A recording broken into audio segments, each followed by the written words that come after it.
দেশে প্রাকৃতিক গ্যাস সংকটে ফিলিং স্টেশনগুলোতে বাড়তি চাপ যানবাহনের। ঘন্টার পর ঘন্টা অপেক্ষা করেও অনেক চালক পাচ্ছেন না পর্যাপ্ত গ্যাস। যাত্রী পরিবহনেও বিঘ্ন ঘটছে, বাড়ছে জনভোগান্তি। দ্রুত সমস্যার সমাধানের তাগিদ দেন ভুক্তভোগীরা। তবে বিদ্যুৎ ও জ্বালানি মন্ত্রণালয়ের মুখপাত্র মনির হোসেন চৌধুরী বলেছেন, দেশে জ্বালানি তেল এবং প্রাকৃতিক গ্যাসের কোনো সংকট নেই। দেশের এলএনজির ভাসমান টার্মিনাল FSRU এর কারিগরি ত্রুটির কারণে গ্যাসের চাপ কিছুটা কম, 2-1 দিনের মধ্যেই স্বাভাবিক হবে বলে জানিয়েছেন তিনি। আপেল শাহরিয়ারের রিপোর্ট। রাজধানীর মগবাজার ফিলিং স্টেশনের সামনে যানবাহনের দীর্ঘ সারি। প্রাকৃতিক গ্যাস সরবরাহ কম থাকায় ভোগান্তিতে পড়েছেন চালকরা। এমন দৃশ্য বেশিরভাগ ফিলিং স্টেশনগুলোতে। আবার কিছু কিছু জায়গায় গ্যাসও নেই। কয়েকটি পাম্প ঘুরেও গ্যাস না পাওয়ার হতাশার কথা জানিয়েছেন কেউ কেউ। গতকালকে এই যে এখানে 92টার গ্যাস নিয়েছি 5 ঘন্টা দাঁড়াইয়া হোটেল ওই যে আপনার সিএনজি প্রগতিন কুড়িল বিশুরে এরকম 10 থেকে 15 দিন ধরে এই কষ্ট যাচ্ছে আর কি, ঢাকা শহরে বিশেষ করে। মেরুলে গেছি গ্যাস নাই, নোটিশ লাগা রাখছে গ্যাস নাই, হাজিপাড়া গেছি গ্যাস নাই, আবুল হোটেল গেছি গ্যাস নাই, পরে আইসা 3 ঘন্টা সিরিয়াল লাগাই এই পর্যন্ত আইছি। সমস্যাটা আমরা 2-3 দিন যাবত বেশি পাচ্ছি, কিন্তু আগে একটু কম ছিল, কিন্তু এখন অতিরিক্ত বেশি। সিএনজি চালকদের ভোগান্তি আরও বেশি।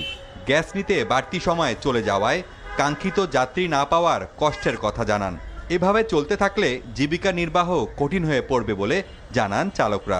খুবই খারাপ অবস্থা, কারণ আমরা তো পারতাছি না অন্য কোনো পেশায় যাইতে, নলে এই পেশা ছেড়ে দিতাম। 7 পাম্প ঘুরে লাগাইছি, মনে হয় 2 ঘন্টা হয়েছে, এখনো পর্যন্ত পাম্পের দেখা পাই নাই। শুধু এক সিএনজি ছিল গ্যাসের, তো আমরা গ্যাস না পাওয়া অন্য গাড়িগুলো সব গ্যাস করে এখন কোনো একটা ভাবে আমাদের গ্যাস দেয় না। গ্যাস যদি জমা দিই না দিতে কালকে চাবি দেবো না, ঠিক আছে, চাবি নেবো, জমা দিতেই হবে।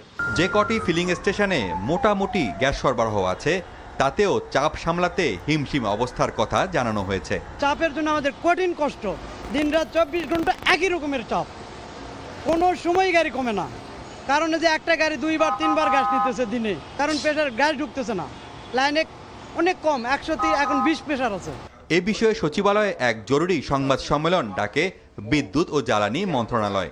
মন্ত্রণালয়ের মুখপাত্র মনির হোসেন চৌধুরী বলেন, উদ্বিগ্ন হওয়ার কিছু নেই, কিছুদিনের মধ্যেই সমস্যার সমাধান হবে। ইম্পোর্ট থেকে আমরা কিন্তু প্রতিদিনই টার্গেট করি যে আমার একটা স্ট্যান্ডার্ড ন্যাচারাল গ্যাস আমার পাইপলাইনে আসবে, যেটুকু আমার সামর্থ্য আছে সেটা প্রতিদিনই আমরা একই রকম মাত্রা বজায় রাখি।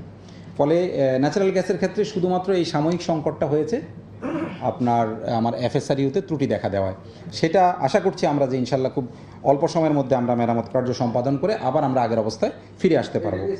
শুধু প্রাকৃতিক গ্যাস নয়, দেশে কোনো জ্বালানি সংকট নেই বলেও জানিয়েছে সরকার।